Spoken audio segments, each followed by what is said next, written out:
Hey, what's up guys, it's Matt with the Movement System. If you're a slow athlete like me, but you wanna get faster, you clicked on the right video because today we're gonna be going through a full fast twitch workout. My plan here is just to go through my full workout and explain to you guys why I'm doing each movement so that way you know a little bit more about fast twitch training. Let's go and dive right into it. All right, so we're just gonna go ahead and start with a dynamic warm-up. Quite often, I like to include some movements like the world's greatest stretch here, where we get into end range positions, rotate fully. If you have a nice big open space like this to work out, that's really lucky.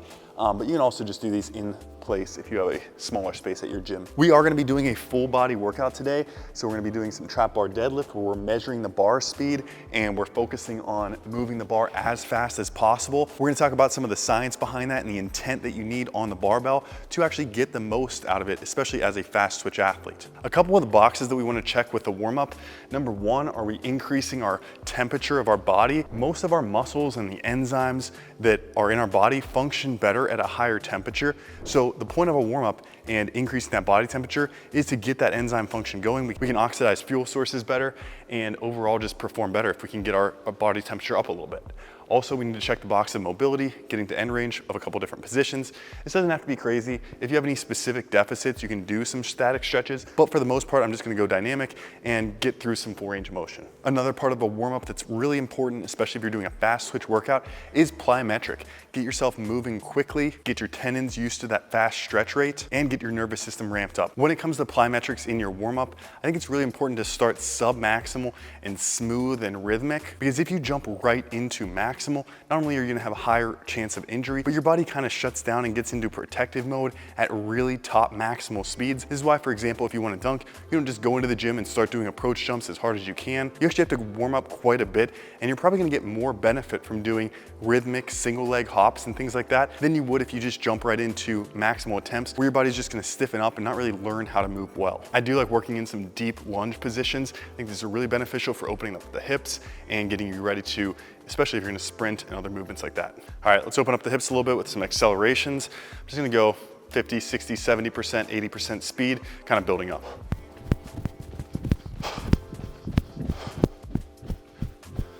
All right, we're through the warm up. Getting to our main lift, our big lift for today is gonna be trap bar deadlift.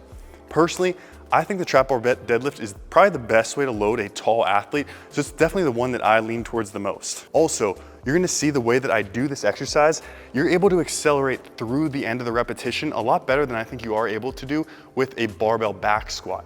So for a powerful, fast twitch workout like this, I think this is a really good choice. All right, my goal for this one is 70% of 1 rep max for 5 sets of 3.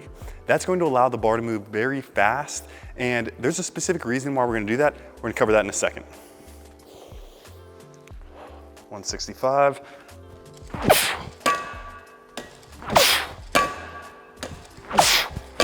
All right, so what you can probably tell is that we're measuring bar speed. We're doing this with the Truve app. This is telling me that I'm at 1.23 meters per second. It's basically just showing me how fast I'm able to move the barbell. This is gonna tell me how much load I can keep without going too heavy. Let's go ahead and throw on another set of 45s. All right, so obviously there are a lot of set and rep range choices that you have whenever you're loading a barbell and doing a workout. If I'm making this workout fast twitch and power focused, I'm specifically gonna choose a load that I could do for at least twice as many reps as I'm actually gonna do. The reason for that is when we're focused on power, we don't wanna go to failure. There have been some really good studies on this, and we'll put up a graph of one of those studies. What you can see is that whenever you go all the way to failure, for example, 3 sets of 10 all the way to failure at 10 rep max, athlete's vertical jump is going to be decreased for up to 72 hours after that workout. Now, if you're off season and you're not really doing a lot of jumping, you're just trying to build a lot of muscle mass, you're eating a lot of protein, maybe that's fine. But right now I'm playing basketball multiple times per week and I'm really focused on improving my vertical jump and trying to dunk better. That's my goal right now. So I don't want to load so heavy that the next 3 workouts are all sub-maximal for me. Because if I go as hard as I can and go 10 reps at 10 rep max today, then for the next 3 workouts, I'm gonna feel pretty burnt out. I'm not gonna be getting as much speed and height as I could with my movements. All right, so let's go to another set and see where we're at. This is 255 because this is a heavy Sornex trap bar, 75 pounds. Let's go, 3 reps.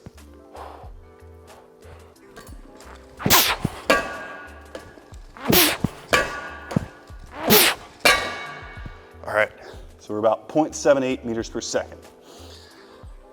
This is still not quite fast enough to get a 1 rep max estimate. Let's keep loading it up. All right, we're gonna wait till we hit 3 minutes of rest. This will be 3:05, and this should be heavy enough that we get a 1 rep max estimate based on this. But basically, I know my 1 rep max is somewhere in the 400s. If I'm shooting for 70, 75%, it should be somewhere in the 300s. So we should be getting close to the percent that I'm targeting. And one question you might be having is, can you train this way without this device? And actually you definitely can. So the whole point of this training method is just moving the bar as fast as possible. You can see that each rep, I have 100% intent. I'm trying to move the bar as fast as possible. Quite often athletes are not doing this. They're just barely lifting the bar hard enough to complete the repetition. And it's drastically different power outputs from barely lifting the bar to be able to complete the repetition versus lifting it as fast as possible. When we lift the bar as fast as possible, much more power output, much higher carryover to things like vertical jump. So lifting with that intent is really what's key here, and having a device to measure it just kind of helps reinforce that and gives you that goal to look for. All right, 3 reps.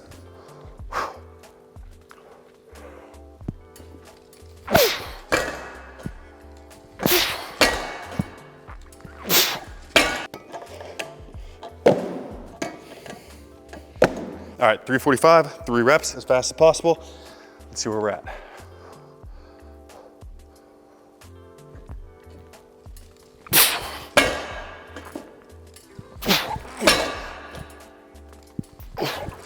All right, so now we're right about where we want to be, 0.5 to 0.53 meters per second. Now I could throw another plate on and slow this down and grind through some repetitions, but the goal here is fast twitch and power-based training. So instead, I'm gonna keep the load a little bit more moderate here and do 3 reps, even though I probably could do 6 or 8 reps, but do 3 really explosive, really powerful reps. This will be enough to get high power output, high central nervous system stimulus without a ton of fatigue. All right, and also because now we're to our working weight, we're gonna go ahead and into a superset. So A1 and A2 are 2 primary movements here. A1 being the trap bar deadlift, A2 is going to be a low to high pogo hop, and we're just gonna superset those back and forth.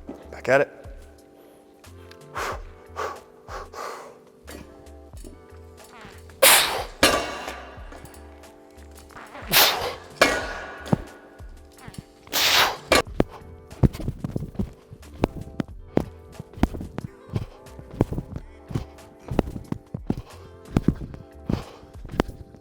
I like low to high pogo hop because it helps you with being smooth. It's more of a moderate intensity exercise. If you're really bouncy and athletic, I'm not naturally super bouncy. I'm more the endurance type. But if I had a really bouncy athlete, like some of the basketball players I've worked with, they're just gonna do repeated hurdle hops or maximal hops. But if you're kind of bridging the gap between being somewhat unathletic, but trying to work on some explosive power, low to high pogo hop is perfect for a slower or intermediate athlete. All right, our A series is done. We had our bilateral movements. Now we're gonna go into some unilateral movements. Same focus, explosive power, being more fast twitch. All right, so we're gonna get into our B series next, which is going to be a reverse lunge done explosively from pins, followed by an assisted split squat jump. While we're getting set up for this though, I do have a fun fact about fast twitch muscle fibers. So basically fast twitch muscle fibers work on this spectrum, all the way from slow twitch being type 1, intermediate fibers being type 2A, and then very fast twitch fibers being type 2X. Now you might be thinking, okay, I wanna be type 2X because that's the fastest fast twitch fiber.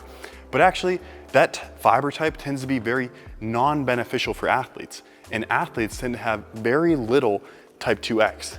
Powerlifters have very little type 2X despite lifting very heavy weights. And fast athletes have very little type 2X despite being very fast, like sprinters and things like that. The reason is that the type 2X fibers that you genetically have tend to transition more to 2A over time as you train. This is beneficial because those type 2A fibers are similarly powerful to the type 2X, but they don't fatigue as fast. So you could train harder and you can actually perform better because those fibers aren't fatiguing. So type 2A really seems to be a very athletic fiber type that a lot of athletes end up with a high percentage of. All right, the way that we're gonna do this one is a reverse lunge from the pins. I'm gonna do a reverse lunge position. You can also do this as a split squat. It's really up to you. I might even kind of feel it out and do one or the other. But I'm gonna take this barbell in the back. We'll start with a split squat. We're gonna move down like an elevator, not like an escalator. So we're gonna move down like an elevator straight down, and then we're going to drive up fast.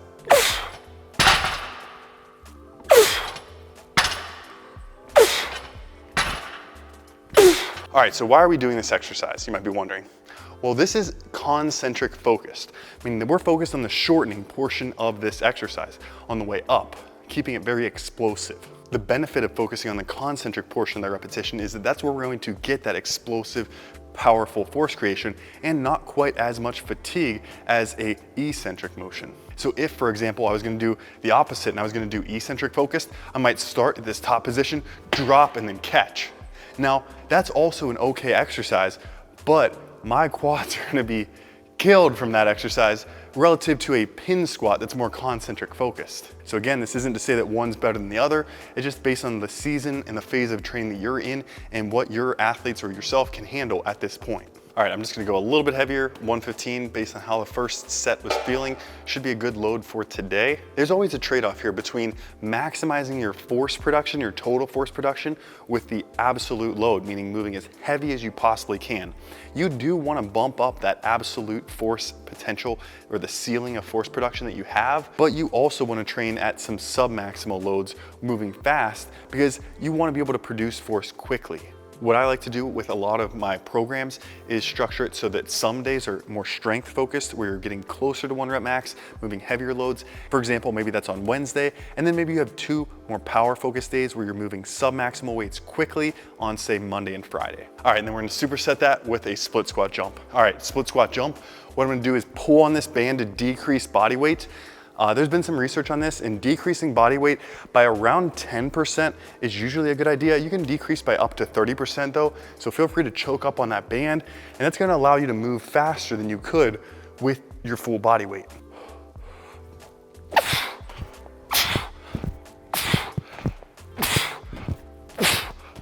I like trying to pair similar movements. So what you can see with the trap bar is that we chose a low to high pogo hop, bilateral vertical. Now we're choosing a split squat and a split lunge jump. Similar movement patterns, so that way the neuromuscular recruitment that you get from the heavy load transfers over to the fast movement. This is often called potentiation or post-activation potentiation. And you can do this with very heavy loads, or you can do it with explosive movements like this. In terms of the number of sets and reps or the volume that you're gonna be doing, this is dependent on the individual athlete. I like to do low repetitions, 3 to 5 repetitions, and then higher number of sets, 3 to 5 sets, for example. So, for example, I might do 5 sets of 4, 4 sets of 3, 3 sets of 2. The closer you are to performance, like an important game or an important competition, the lower your volume is gonna be. The farther you are away from competition, the higher volume you can handle. In this case, I'm gonna go 3 sets of 5 here, 3 sets of 5 on the jumps.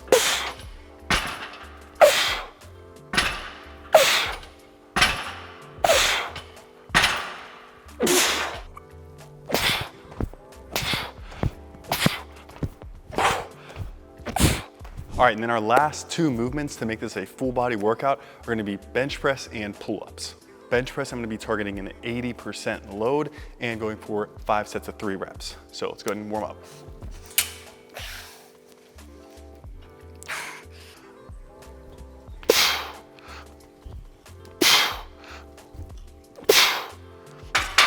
All right, so if I didn't have the velocity-based training device, the Retrieve device, to tell me the bar speed, then I might just program 5 sets of 3 based on a previous 1 rep max test, let's say 215 pounds. But I actually have the device and it's measuring each repetition, so it's going to give me my estimated 1 rep max for today based on how my warm-up sets are feeling.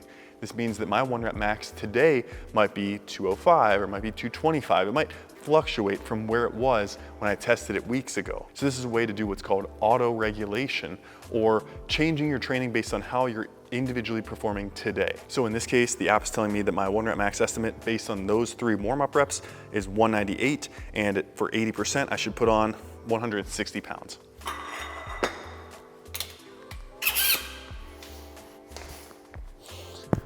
All right, let's see how that's moving.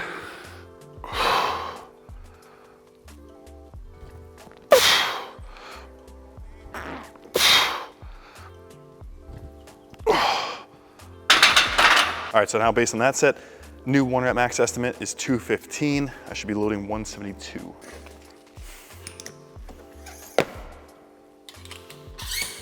All right, so that's kind of how you use the velocity-based training. If you're wondering, it's gonna give you a daily 1 rep max estimate, and it's going to allow you to dial in your load. Now I know that based on those 2 warm-up sets, this is pretty close to what my working load should be.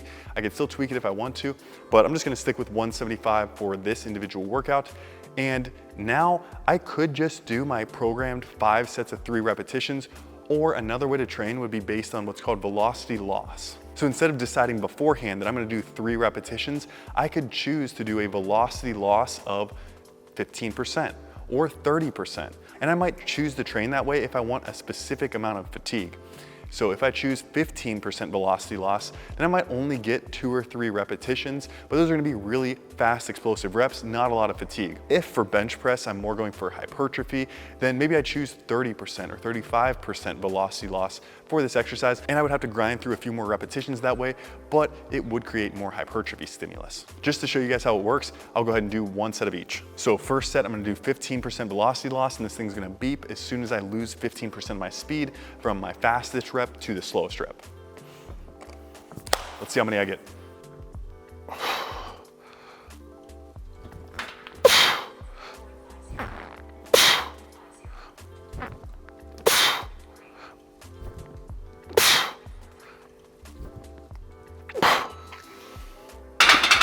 So in this case, on my 5th repetition, I lost more than 15% velocity, so I cut the set off right there. We'll superset in the pull-ups, and then we're gonna go to 30% velocity loss and show you what that set looks like.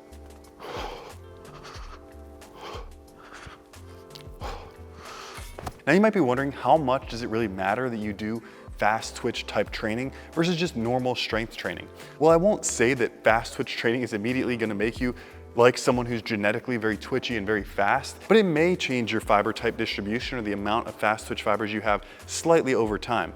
More so than that though, you're gonna get more efficient at the movement patterns, and the neuromuscular stimulus is gonna be different. There's a lot of things other than just strength that impact your speed and your ability to jump high, like the timing of the way that your muscles fire and the efficiency at which you can move your center of mass during dynamic movements. And those are all things that are definitely trainable and can improve if you train them. All right, so for comparison, now we're doing a set that's a little bit more hypertrophy focused with higher fatigue, 30% velocity loss. We'll see if I can get more than 5 reps.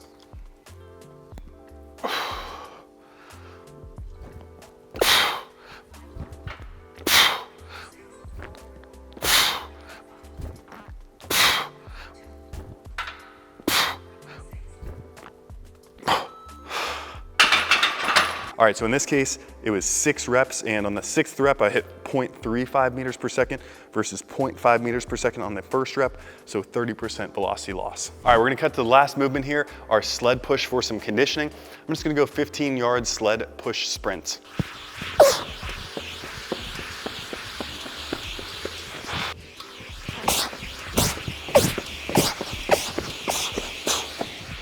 Personally, I like using sled push or rower or a heavy bike sprint or something like that as conditioning because it's concentric focused. You can push really hard without a ton of muscle fatigue. For example, if I have myself or my athletes do a sled push on Monday, I know they're not gonna be dead for Wednesday's workout.